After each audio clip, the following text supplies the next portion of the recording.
Hello, welcome to the Fantastic Fiction at KGB reading series. Fantastic Fiction is a monthly speculative fiction reading series held on the third Wednesday of every month, hosted by Ellen Datlow and me, Matthew Kressel. We spotlight well-known and up-and-coming science fiction, fantasy, and horror authors, and admission is always free. We publish a monthly podcast and video so people who can't attend the in-person event can still enjoy the readings. If you'd like to support the series, you can donate at kgbfantasticfiction.org/support. Anyway, on to the show. Welcome to Fantastic Fiction at KGB. I'm Matt Kressel. I co-host the series with Ellen Datlow, normally on the third Wednesday of every month, but next month we're switching to the second Wednesday of the month from then on. So please update your schedules if you have us in the third month. There's never a cover charge to come into the KGB bar, but we ask that you buy a drink and tip your bartender. Hard or soft, stay hydrated, stay thirsty, all that good stuff. Please do. You support the bar, you support the series, you keep us here for as long as possible. So I'm excited about our readers tonight. I've read their work before. I've actually published Veronica's work, and I've enjoyed Richard's work and in the places I've read it, and I'm really excited to have them with us. Before we get started, I just want to announce that both of them have books for sale. Richard has The Adventurists, so you can come up and buy a copy and get it signed. And Veronica has, can I just show everybody? Newly in paperback, Burning Girls and Other Stories. So come up, buy a book, get them signed. By the way, I just want to say, both of these covers are really fantastic. There are a lot of book covers out there in the world. If I saw this across the bookstore, I'd be like, ooh, what's that? That looks really fascinating. Both of them. This is great cover art. So thank you guys. Please buy them if you can afford so. So before we get on to our readings tonight, just talk about our upcoming readings. As I said, we're moving to the second Wednesday of the month. Next month, September 14th, Nassim Jamnia and Nicholas Kaufman. Hope you'll join us for that. October 12th, Clay McLeod Chapman and Meg Ellison. November 9th, Stephanie Feldman and Eileen Gunn. December 14th, Richard Kadri and Cassandra Kaw. And January we have on the schedule Christopher M. Savasco. So we hope you'll be there for that, and we hope we'll be here for that. So again, please buy a drink. Our first reader is Richard Buttner. Richard Buttner's short fiction has appeared in Year's Best Fantasy and Horror, been shortlisted for the Speculative Literature Foundation's Fountain Award, and nominated for the Shirley Jackson Award. His collection, The Adventurists, was published by Small Beer Press in March. He lives in North Carolina, where he runs the annual Sycamore Hill Writers Conference. Here's Richard Buttner.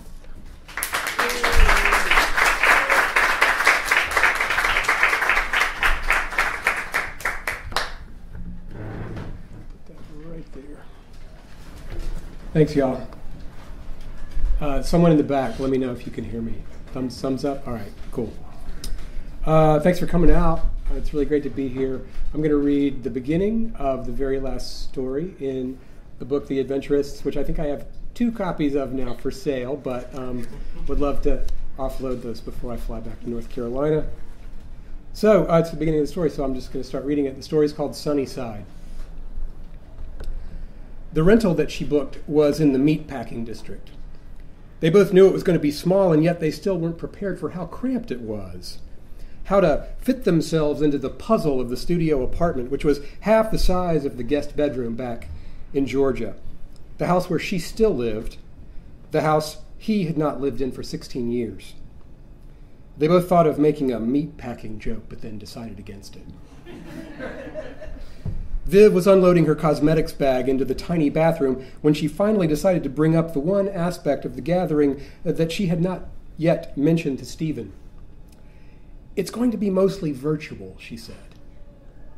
A virtual wake. Yeah, I don't think the word wake was technically used. We have to get in these things, abnormative clamps, they're called. What? He was grappling with the fold-out futon, which she had offered to sleep on so that he could have the bed. Abnormative clamp, full-body virtual rig. You know, I can barely stand to look at my phone, he said. This is a lot better than your phone. The letter from his assistant explained it. You can take a drug before if you want. She left the bathroom to fish around in her purse for the letter. It had been addressed to them both. I don't take drugs anymore. I thought you stopped too. Not those kind of drugs, she said. Stuff so you don't get sick. We came to New York to get into some kind of virtual thing with a bunch of people we don't really know. Couldn't we have stayed in Georgia and done that? They don't have abnormative clamps in Georgia. She threw a tube of lip balm at his head. As violent as ever, he said. What else are you not telling me about this wake? Do you know who else is going to be there? The letter didn't say. It just said that it was going to be a small gathering of his closest friends. Maybe you can add to your autograph collection. You know everything else. We go to his place, meet the bright lights, clamber into the virtual world, pop some virtual champagne, I guess. Champagne for my real friends, he said. What's the executor's name again? Kirthi. His executive assistant right up to the end. I guess her address database is kind of old, having us both at the same address. Maybe Jimmy left you a little something you can hang over the couch. Something tasteful, without too many buttholes. Maybe that's where the wake is going to take place, she said, inside a virtual butthole. Do abnormative clamps have smell-o-vision? That would be so very Jimmy. She plunked down on the futon, which made Stephen stand up. I sure miss that guy. I mean, I've missed him for years now. You mean James St. Jack? Jimmy Jack. I think he liked that I called him that. I hope he did. Hey, at least you got to see him the last time he came home. I had to work. Story of our lives. I had to work. You want to walk instead of taking the subway? We've got plenty of time before the party. Yeah. Search for churches on your precious phone. We should go pray for Jimmy's soul. He'd hate that. My dear, my ex-dear. He would love it, she said. Half of his works, his faintings, yes, faintings, half of them might as well be hanging up in some old European cathedrals we'll never see, except for the buttholes.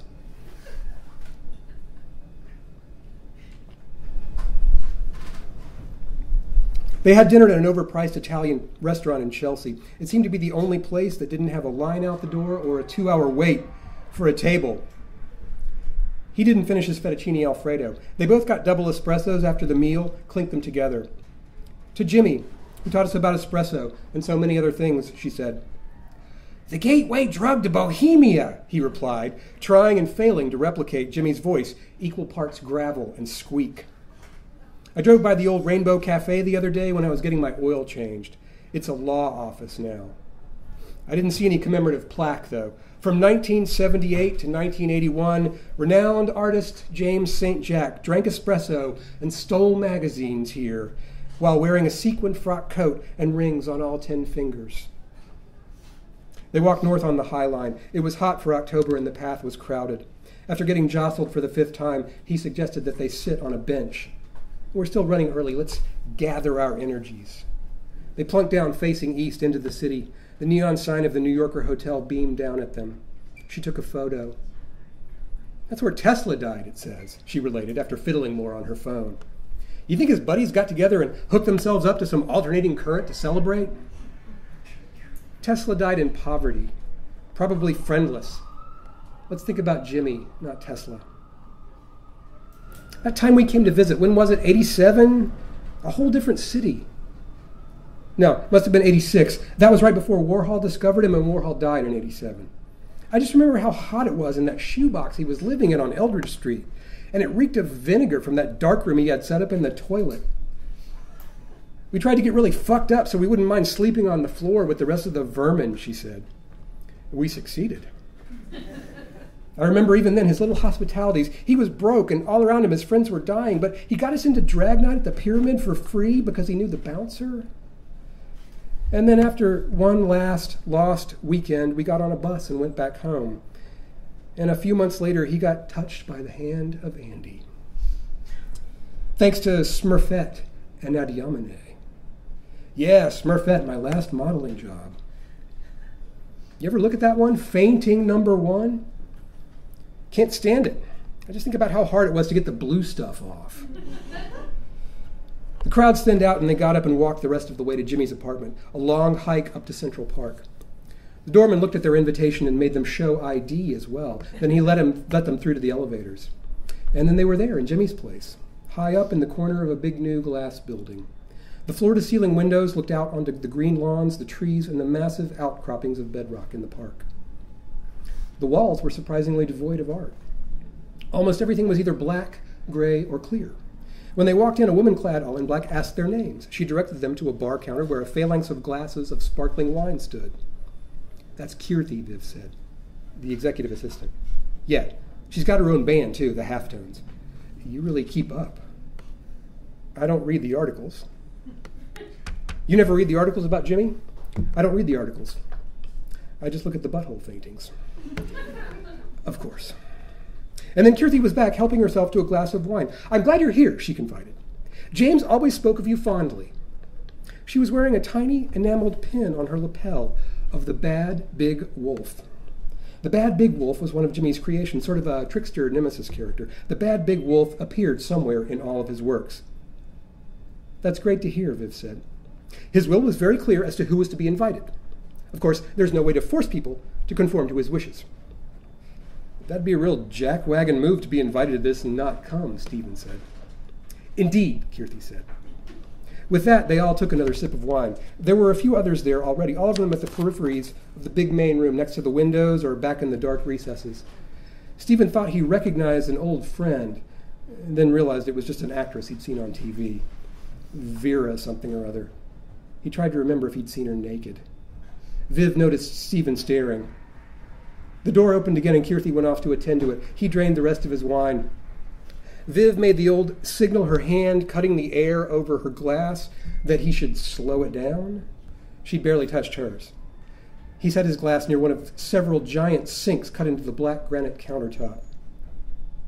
Why can't we just tell stories here in the real world, he said. Why can't one of these people give me their annual shoe budget, which I could probably live off of? He shoved his empty hands into his pockets, fiddling with the change. We'll tell stories, she said. It'll just be inside this virtual world that Jimmy left for us. I'm going to find the bathroom. Wish me luck. Kirthi checked back in with him, offered him another glass of champagne, but he waved it off. There was an enormous spread of food, too, but he was still feeling bloated from the Italian place, so he just stood there, trying to look fascinated by the tiers of sushi and macarons. He thought about drinking champagne with Jimmy. The only time he'd done that was at their high school reunion, of all things. The 10th, maybe the 15th? One of those. Jimmy was famous by then, and he made a rare visit to town and hired a limo. They spent 10 minutes at the reunion itself before leaving to just ride around drinking the most expensive champagne that was available, playing a mixtape that Viv had made. They sang along with all the songs at the top of their lungs, sometimes while standing up out of the moon roof. Squeezes Another Nail in My Heart, Talking Heads Once in a Lifetime, and their song, Ça plane pour moi by Plastique Bertrand. 3 minutes of French new wave nonsense. Jimmy had found some local heavy metal boy to hang out with, a skinny blonde guy with long hair and a top hat. Recently, the last 2 times Stephen had a pizza delivered to his apartment, he could have sworn it was the same guy, just older and bigger and now bald. Stephen tipped him extra both times, and the guy said, "Thanks, bro," both times, but they didn't mention Jimmy. Viv came back from the bathroom just as another guest rolled in the door. "Hello, darling," he said at top volume to Kirthi. He did the triple air kiss, and then immediately turned and started shaking hands and air kissing with the other folks who were standing near the giant windows. He was wearing a black leather jacket and a white silk scarf, more black, and then some crazy running shoes that were green and yellow and blue and red, parrot shoes. It was that British actor guy who also sang and danced, a real triple threat, Joe Ardmore. One of those guys who would do character roles in movies and then be on tour singing songs to benefit East Timor or wherever, and then on Broadway in a revival of Camelot. A video had been making the rounds on social media recently. Joe doing a song at a grand piano on an otherwise empty stage in an old theater. Red velvet curtains, gilded woodwork. The song was all about the little complaints everyone has about life, but how all our lives are special and individual and should be appreciated in the moment at all times. In the close-ups, you could see tears in Joe's eyes. Standing ovation at the end. Joe made his way to the drinks counter. "Hey, it's great to see you," he said to Stephen, even though they'd never met. Joe kept going, greeting Viv and then moving on, and the party reconfigured itself around him. Folks drifted toward him in the center of the room instead of occupying the periphery. Maybe they thought he was about to burst into song. "He's tinier than I thought he'd be," Viv said. Yeah, they usually are. Jimmy wasn't. Stephen nodded and then did his one party trick, moonwalking the length of the floor behind the kitchen counter. Everyone else was focused on Joe Ardmore and didn't notice. Viv clapped without making a sound. "We need to meet these folks," he said. "We could make some connections. Maybe Joe Ardmore needs an office manager. And you could be his personal bartender. Wacky adventures ensue." I get the feeling he's got an office manager and a bartender and probably lots of other staff, a personal trainer and a smoothie chef. I bet none of them have wacky adventures, at least not while on the clock. He pulled in a long breath and then sighed it back out. "What is it?" she said. "It's hitting me again. Never. I hate how never feels." He pulled a handkerchief from his back pocket and dabbed at his eyes. She reached for it when he was done. Kirthi had pulled a stool over to one end of the room and stood on top of it. Viv handed him back the hanky, and he carefully folded it before putting it away. The others were still clumped up and talking and drinking. Kirthi opened her palms to the crowd. "Good evening, everyone. I'm so glad that you all could be here. We're just waiting on one more guest, and then we'll get started. If anyone needs to use one of the bathrooms, please do so now. Once you're inside the abnormative clamps, you'll be in for the evening." A woman with a salt and pepper ponytail and snakeskin cowboy boots groaned. A hunky older guy in a tight white t-shirt strode off purposefully down the hall. Kirthi stepped down from the stool and pulled out her phone. Snakeskin boots lady came over to them. She seemed to be about their age, about Jimmy's age. "You guys must be the hometown gang," she said. "Jimmy's school chums." She extended a hand that bore a ring with a giant purple stone. Neither Stephen nor Viv could tell if she was earnest or making fun. "That's us," Stephen offered and shook her hand. "Well, let me tell you, I am charmed to finally meet you two darlings," the woman said. "I'm Demanda Langlois, James' gallerist. He always liked keeping his friends segregated." "We're kind of self-segregated," Viv said. "It's nice to meet you."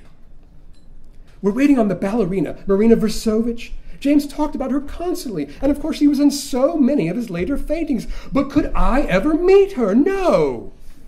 And he knew I loved the ballet." Demanda emptied her champagne glass and then reached for another.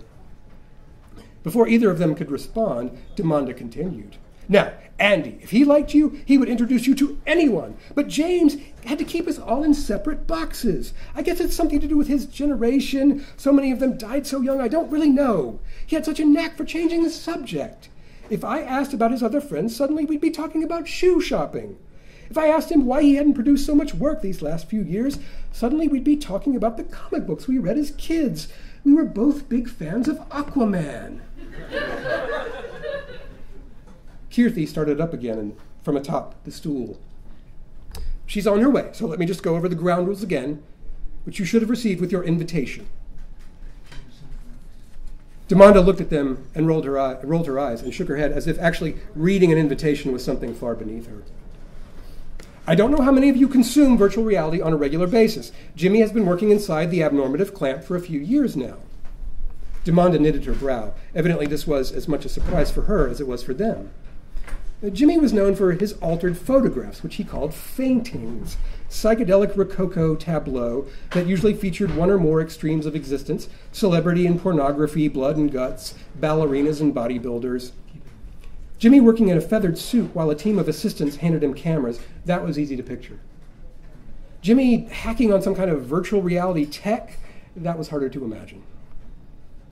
Tight t-shirt guy was back from the bathroom, and he was fondling a version of the bad big wolf that sat as a centerpiece on the food table. It seemed to have a mouth made of precious stones, rubies for a tongue, pearls and shards of quartz for teeth. Maybe t-shirt guy was appreciating it, or maybe he was wondering if he got it in the will. The door flew open, and in came the late arrival. It was Marina Versovich, principal ballerina, recently retired. "I'm so sorry," she announced cheerfully. Marina heaved her huge purse onto one of the couches as if she lived there and continued on in a beeline for the champagne. Kirthi nodded and continued. "Once you're in the clamp, if you come out, you cannot go back in this evening. If anything is uncomfortable when you first get in the rig, have the technician assist you. That's why she's here. Mr. St. Jack left no further instructions for this event, and in fact explicitly stated there were to be no more instructions. I am to say this, however, ne obliviscaris. Do not forget." Kirthi opened a side door and gestured for them to descend the stairs revealed there. Everyone trundled down, Stephen and Viv last in line. "There are engraved invitations to indicate which unit is yours," Kirthi said. They stood in what looked like an exercise room or a dance studio with mirrored walls and a rubberized floor. Some dumbbell racks and other gear were pushed to one side of the room. There were a dozen abnormative clamps in a circle, all tethered to a console in the middle where the technician sat, making adjustments. "I didn't expect an engraved invitation," Stephen said, and Viv elbowed him in the ribs. They found their pods, which were next to each other. To either side of them was tight t-shirt guy and the ballerina. The markings on the units were simple and clear. You stepped in and leaned back and double-tapped a switch with the back of your head, and the unit sealed up around you. "Oh, I can't do this, the ballerina said. "I had a panic attack during my last MRI, and I can't do confined spaces anymore. Why can't we have a nice wake on the roof or something?" "I'm with her," Stephen whispered. "Yeah, I bet you are," Viv said. "Good luck with that." Kirthi and the technician came over and had a hushed conversation with the ballerina. The only thing he could make out was something about the transition is instantaneous and you won't feel confined for more than a second. The tech stuck a patch on each side of the ballerina's neck. The ballerina looked over at Stephen and glared, and he blushed as he realized that he had been staring. He leaned back into the pneumatic supports of the pod and then jerked his head back twice. The suit closed up around him. For an instant, everything was black and quiet, and he felt as if he were floating. But then gravity zoomed back, and he was standing in the apartment exercise room again, outside of the clamp. "This is it?" he said, turning to look at Viv, who was as puzzled as he was. She looked the same, but she was dressed differently. Red mariner sweater over a plaid shirt. He looked down and noticed that his clothes had changed as well. He sported a down vest, navy corduroy shirt, jeans. "You're in the antechamber of the experience, just for calibration purposes," the voice of Kirthi said, but he didn't see her in the room. "So what's next? Charades?" said Joe Ardmore. "Name that tune." He had lost his black garb and parrot shoes. Now he had on a white Lacoste shirt and short shorts and a white tennis visor. Walked down the new hallway next to the front door. And indeed there was a new hallway. A narrow passage leading off into what should have been another apartment in the building.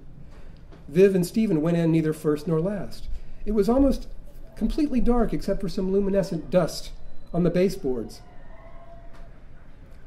It was a maze that switched back on itself, and he became completely disoriented, although part of his brain was telling him that he must have walked outside the bounds of the building, into empty space over Manhattan.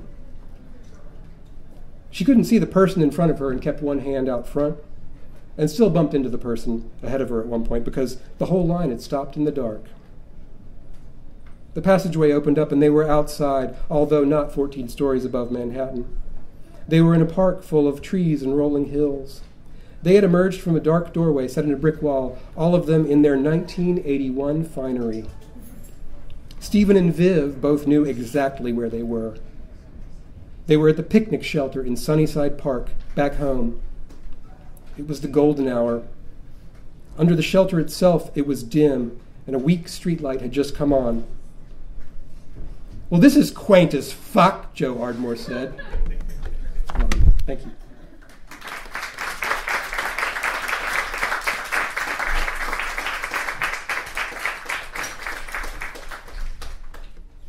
So buy the book to find out the ending. Buy the book anyway. He's got a couple of copies.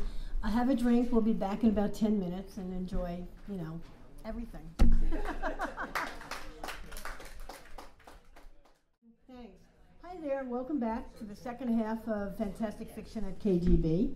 We're very happy to be here. I missed it last month because I was finally negative the day before KGB, and I just didn't want to take a chance to come back for you guys and for me. But anyway, our second reader tonight is Veronica Sheamus.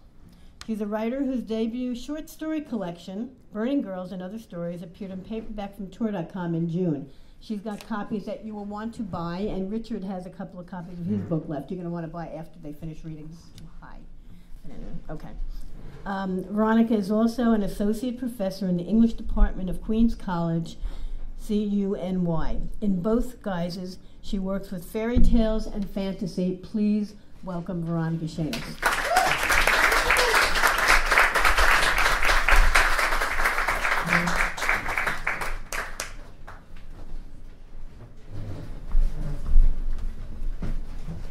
Thank you so much. This is a story I haven't read out before, and it's about using folklore to take bloody revenge on badly behaved middle-aged men. The Revenant is the one who comes back. The Revenant comes back from the dead, but home is gone, so all that is left is haunting. And the Revenant is a fantasy that our emotions and will are powerful enough to overcome even death. The Revenant tells us that all is not dust and ashes. Our pain persists. Our pain matters. We can leave a mark on the spaces and people we knew. We can force them to witness our suffering, our rage. The Revenant comes back because even death cannot blunt the edge of our thirst for revenge, cannot salve our wounds, because there is no solace for what has been lost, even in death. We all die in the end, and sometimes we die in pieces rather than all at once. Like phantom limbs, phantoms, revenants, only come into being once something has died. The arm, the eye, the breast, once vivid and pulsing with blood, for the blood is the life, you'll recall, is no longer a part of you. It has died, but its pain remains. Often the phantom limb feels like it's in a distorted, painful position. The sensations are not only pain. Sometimes someone with a phantom limb will feel as if they are gesturing with the missing part, or try to pick something up with a hand no longer attached. Literature tells us that phantom pain usually decreases in frequency and intensity as time goes by, as the death of the body part recedes further and further into the past. There is something missing from me. Sometimes I forget it's gone and try to use it, like I see other people doing. But you can't hold a teacup with a phantom hand, and soon enough I am reminded. Here's a girl. She's 16 years old, but not the sexy 16 of television and movies. She still wears the clothing her mother picks out for her. She's skinny and gangly. She doesn't wear makeup. Her hair's a mess. She likes science fiction and watches a lot of BBC shows like Blake 7. Oh yeah, you know. She has a group of friends, geeky, just like her, although she's beginning to get into punk rock and they are not. She is reasonably happy. This will not last long. If you are a married 45-year-old man who notices that a teenage girl has a crush on you, there is a variety of things you might think and do. You might think, she's young enough to be my daughter, and stay away from her. You know this is nothing but trouble waiting to happen. You might talk to her, hear about her father's recent desertion. You could then be straight with her, tell her that what she wants isn't what she thinks it is, and you're not going to do it. You might just enjoy flirting with her. There's nothing wrong with that, after all. You might have her give you a blowjob in the urine-soaked hallway of the apartment building where she is living, and if you do that, it really doesn't matter what you were thinking. You're an asshole. In the 1970s, a folk practice never before seen sprung up across the United States. Teenage girls assured each other that if you turned off all the lights in the bathroom and brought in a lit candle and chanted Bloody Mary 3 times while staring into the mirror, Bloody Mary would come out and wreak horrible violence, drinking your blood, scratching your eyes out, or sometimes taking revenge on someone who has wronged you. Sometimes. Alan Dundes, the venerable folklore scholar, theorized that this practice has something to do with anxieties about menstruation and all it symbolizes. And maybe he was correct, but I don't think so. Maybe he's not correct. Maybe the blood drawn by Bloody Mary isn't a metaphor for sexual maturity or womanhood or anything like that. Maybe it's exactly what it seems, the blood of undirected rage, of violence. After all, adolescent girls have a lot to be angry about. Anyway, there's no Bloody Mary in the mirror. Everybody knows that. All you ever get in the mirror is a reflection of yourself, captured pieces of your own soul. Phantom limb pain can be treated by watching yourself in the mirror moving the missing limb into a more comfortable position. Remember, in the mirror, left is right and right is left. It seems genuinely to work. I have looked into many mirrors in my time. Bathroom mirrors, subway windows, plate glass shop windows, dressing room mirrors, but I have never chanted Bloody Mary. Not yet. The same girl, a year later, under a mask of liquid eyeliner and bright red lipstick. She spends 2 hours every morning blow-drying her hair straight. She wears lycra miniskirts and torn fishnet stockings. She looks absurdly young and almost feral. She has thrown all her geeky science fiction books away, even the Blake 7-episode guide. And the group of friends has long since expelled her from their ranks. She comes home at 5 in the morning with a beer and whiskey on her breath, and her schoolwork lies untouched. I've never had a romantic relationship that's lasted longer than a handful of months. Well, 20 years ago, I had a long-distance relationship that lasted a year and a half. It ended with my partner saying, "I think of you more as a best friend than as a lover," and breaking up with me. And I thought that was pretty rich, given that we'd been fucking for quite some time with every evidence that he had enjoyed it. But he's not the only one to have said that. They can't quite articulate what's missing, these partners. They think I'm an awesome person, and I am so important to them, and they love me. They're just not in love with me. They don't feel romantic about me. The sex is awesome, they assure me. That's not it. It's something else. They can't quite put their finger on it. They don't know why. I know why. Don't bother trying to find her.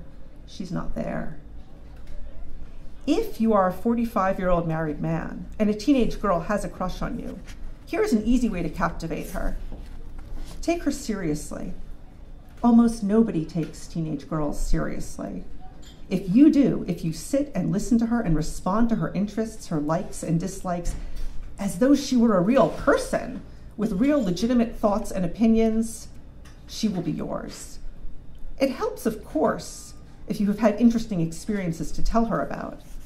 If she likes punk rock, for instance, and you were in a band that played CBGB in Max's Kansas City back in the day, you can be sure that she will want to hear all about it. And while you are telling her, she will gaze at you with wide, impressed, admiring eyes. Children's eyes. Here's what happened.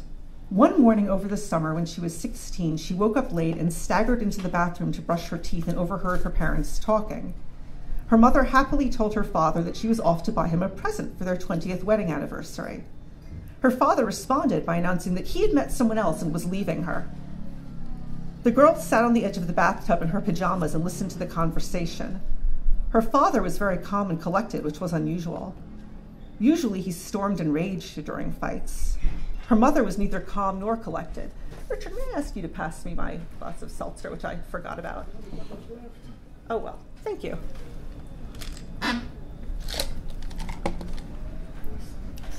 Her mother was neither calm nor collected. Thank you. She sobbed hysterically, and her daughter hated her for it. It was embarrassing was what it was, and frightening also. During a lull in the conversation, the girl crept back into her bedroom and got dressed in the clothing her mother had picked out for her. A white t-shirt, pink shorts, and white sandals. She looked clunky with 2 long limbs. When she finally went out into the living room, her mother was immobile on the couch and weeping. Her father gave her $20 and told her to go away. She took the money. That's a Freudian slip. She took the money, bought some women's magazines, and went to a local cafe. There's more to the story, of course. Her father does not stay this calm. Eventually, her mother stops crying and gets up off the couch. And that cafe isn't there anymore. The neighborhood I grew up in, and here we are, is almost unrecognizable now. I used to have friends who weren't allowed to come visit. It was that kind of neighborhood when I was young. But it was a mix of working class families and bohemian artists and musicians, and there were baby supply shops and there were dive bars. Now it's very chi-chi and only stockbrokers and rock stars can afford to live there, and my mother, whose apartment is rent stabilized. But I can still see echoes as I walk down the street. I still know where everything used to be. So I wait until late one night after dark, and I leave my 4-year-old son with a sitter and head down to Avenue A, which is, of course, alive with light and noise at that hour, even on a Tuesday. So I go into one of the side streets where an Irish cafe used to be, where I ate brown bread with butter and drank tea while my mother sobbed on the couch. And I lean in close to the plate glass of the jewelry shop occupying the space now, and I whisper, "Bloody Mary, Bloody Mary, Bloody Mary." There is a pause, pregnant with the possibility of my dead self reborn, and into it I whisper, "Wait." And then I go home and pay the babysitter and check on my sleeping son and slip back into my own bed and wait for him to wake me up in the morning. The thing you want to remember about teenagers is that while they like to act cynical and like they've seen it all, they're really very naive. As you can imagine, this is quite an advantage if you are a married 45-year-old man and trying to seduce one. All sorts of lines that would send a grown woman into gales of laughter or cause her to roll her eyes at you will have their full romantic effect on a teenage girl. You can tell her, for instance, that she resembles the girlfriend you had when you were 18, and she won't snort scornfully at you, even if she is a New York City Jewess and you grew up in Southeast Ireland, and the likelihood of you having known anyone who looked like her in your youth is close to nil. You can even stare deeply into her eyes and tell her that age doesn't matter. The only thing that really matters is how two people feel about each other. And she won't shake her head in disgust and immediately dismiss it as a pathetically transparent attempt at emotional manipulation, to say nothing of nonsense. It'll work. Years later, she will come to regret this and feel deeply ashamed of her own naivete. But you needn't worry about that. If you are the sort of middle-aged married man who is doing this sort of thing, no doubt you won't. Who doesn't love the first few weeks or months of a romantic relationship?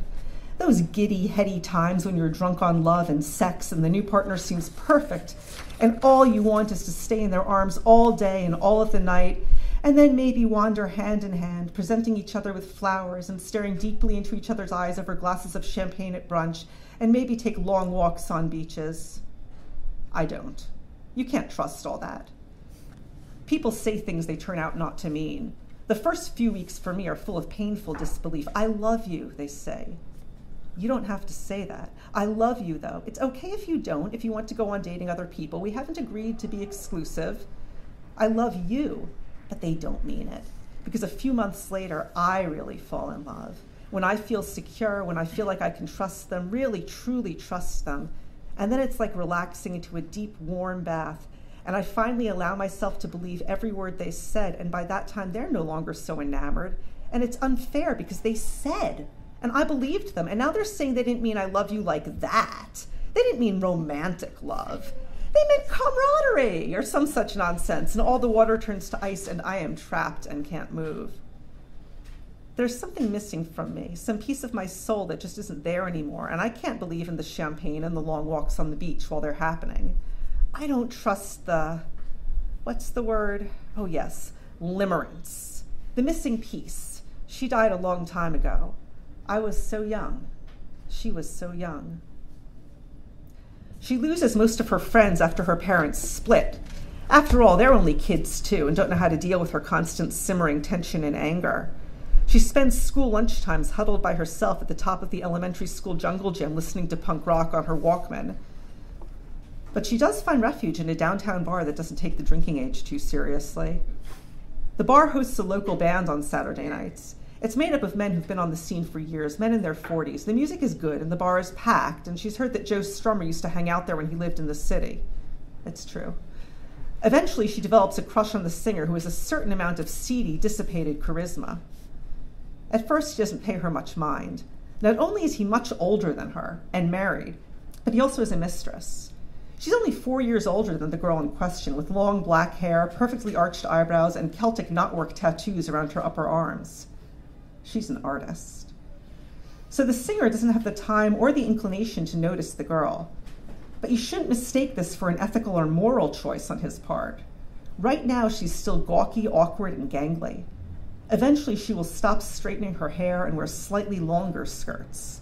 Eventually, she will become lithe, even somewhat appealing. Eventually, his mistress will move to another country. One thing you should prepare yourself for, if you are a middle-aged married man betting a teenage girl, is the difference between porn movie virgins and an actual, real, live teenage girl who has never had sex before. In porn, or perhaps in your fantasies, a virgin is dewy, pliable, and wide-eyed, given to making unsolicited gasps at the size of your cock, amenable to every guidance and suggestion. A real teenage girl, however, one who hasn't had sex before, is somewhat different. For one thing, she will be painfully self-conscious and extraordinarily anxious about what you think of her. She will not know what she is supposed to be doing at any given moment or how she is supposed to be feeling, and she will very likely freeze up. Of course, you can make this sort of thing work to your advantage. You, after all, will know what you are doing, what you like and what you want, and she will not be in a position to question you or object. She won't want you to think she's not cool. She doesn't want to be a disappointment. But be aware, she's probably not enjoying herself. She's quite likely numb with embarrassment and dissociating like mad.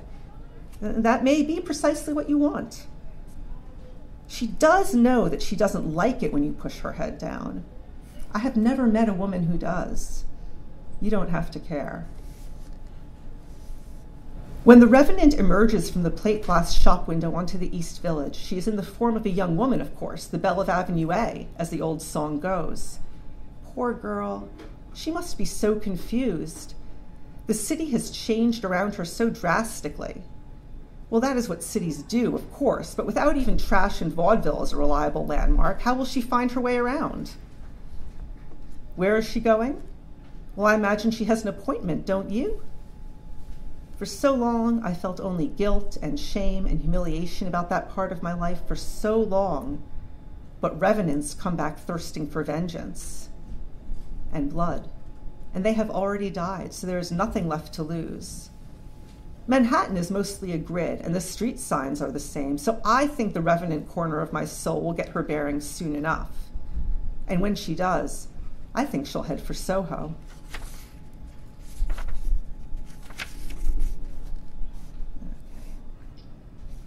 Sooner or later, the question will arise of how you can get rid of this smitten teenage girl. If you have not sufficiently prepared yourself for the experiences described in our last tutorial, it may well arise the first time you take her to bed. It may arise the first time you take her to bed in any case, if you're that sort of man. You will want to be prepared. One option is, of course, to talk to her. Play the guilt-ridden husband.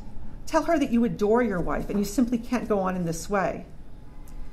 It's hard to actually pull this one off if you've been fucking a woman only 4 years older than this girl for several years without displaying a single pang of conscience.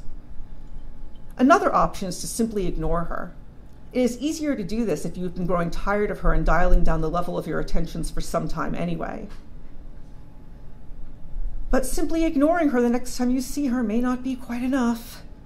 She may first react by going to ever greater lengths to coax a smile from you, and you will have to remain steadfast in your disdain. You must behave in such a way as to make her wonder if she was hallucinating your earlier pursuit of her. If you persevere in this, she will come to be completely off balance. If you play your cards right, she will even blame herself for having been so foolish as to expect you to care about her. Remember, she has never done this before, and she has no standard against which to measure your behavior. You are her reality check. There is one danger to this approach, and you should be aware of it. Teenage girls are immature. If you flirt with other young women while standing directly in front of her, She may haul off and kick you on the ankle, causing you to fall over in front of the other young woman. If she does, it will be the only part of this experience that she does not later regret.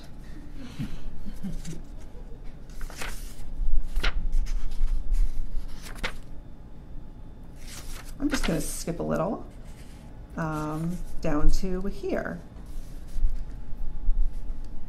She's gone to a bar. She's found the formerly middle-aged, now slightly rather more aged man. What do I want the Bella to do to him there? He wants what he has always wanted until he didn't want her anymore. I would like her to lean in and suck all the love that has been given him out of his soul. I would like her to breathe in and strip him of his decades-long marriage, of his memories of first love in Ireland, of his time with his mistress, of every significant romantic relationship he's ever had, and then to release him, let him go home to an empty house and a life without the kind of love he took so much for granted. I want her to take from him what he took from me. But don't be ridiculous. That's not possible, not even for a revenant. What the fuck do you think this is, Azkaban? Revenants don't come back to rip away your memories and your love. Revenants come back for vengeance. Revenants come back for blood. Stop there.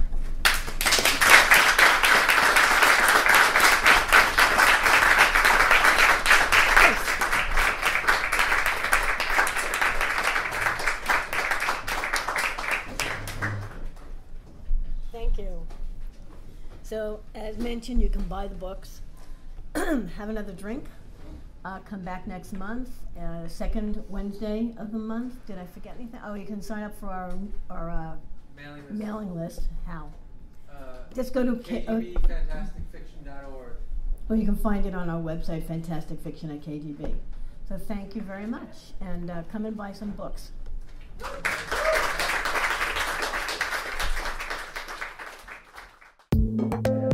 You have been listening to the Fantastic Fiction at KGB reading series. Check out our website at kgbfantasticfiction.org and click on support if you'd like to help keep the series going. Anyway, that's our show. Thanks for listening and see you next month.